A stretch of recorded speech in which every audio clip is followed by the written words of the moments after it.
कि एक बस बाइक से 20% तेज चल सकती है।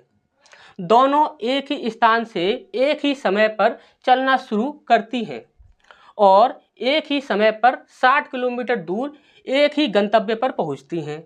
हालांकि रास्ते में बस 10 मिनट के लिए स्टेशन पर रुकती है।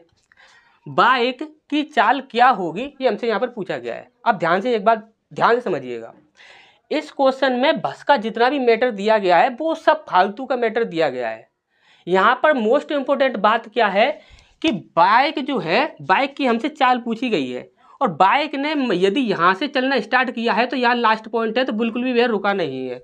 तो हमें बस से क्या मतलब है कि वह 10 मिनट रुके, 20 मिनट रुके, कितना भी रुके, इससे हमें अब कोई मतलब नहीं है। हमें किससे मतलब है? बाइक से मतलब है। क्या बाइक रुकी है? नहीं रुकी है। अगर बाइक नहीं रुकी है तो सीधा ही देखो कि बाइक ने कितनी दूरी तय की है। जो इंसान नहीं रुक रहा है, यानी कि बाइक है, अगर बाइक नहीं रुकी है तो आप सबसे पहले ये देखो कि बाइक ने कितनी दूरी तय की है। तो यहाँ पर बोला गया है कि बस हो या बाइक हो, दोनों ने ही 60 किलोमीटर की दूरी तय की है। ठीक, सबसे पहली चीज़ आपको यही देखनी है कि यहाँ पर कोई चीज़ रुक रही है या नहीं। अगर नहीं रुक रही है तो उसने कितनी दूरी कवर की है, तो उसने कितनी दूरी कवर की है? 60 किलोमीटर की दूरी कवर की है। अब आप यहाँ पर देखिए कि आपके ऑप्शन में आपका जो भी चाल पूछी जा रही है वो चाल किलोमीटर प्रति हावर में है या नहीं। यदि यहाँ पर किलोमीटर में है तो यहाँ पर किलोमीटर प्रति हावर में होना चाहिए। यदि यहाँ पर मीटर प्रति सेकंड में होगा तो आपको क्या करना होगा कि इसे भी मीटर प्रति सेकंड में चेंज करना होगा। ये चीज़ आपको हमेशा याद रखनी होगी। ठीक, तो ऑप्शन में जो चीज़ होगी मीटर प्रति सेकंड में होगी तो मीटर प्रति सेकंड में ही रखनी होगी।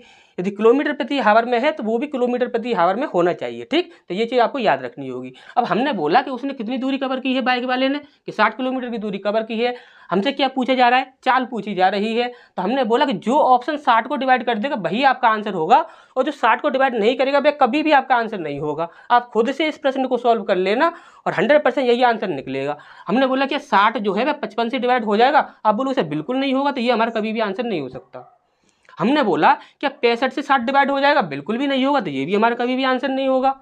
हमने बोला कि 70 से 60 डिवाइड होगा, बिल्कुल नहीं होगा, तो ये भी हमारा आंसर नहीं होगा। हमने बोला कि 60 से 60 डिवाइड हो जाएगा, आप बोलोगे सर बिल्कुल हो जाएगा, तो यही हमारा आंसर हो जाएगा। आराम से सॉल्व कर लेना, इसे चेक कर लेना किस प्रकार से सॉल्व होगा, आप देख लीजिएगा। ठीक, और नहीं अगर सॉल्व ना कर पाओ तो आप हमें बता देना, हम इसका सॉल्यूशन भी आपको बता देंगे। ठीक।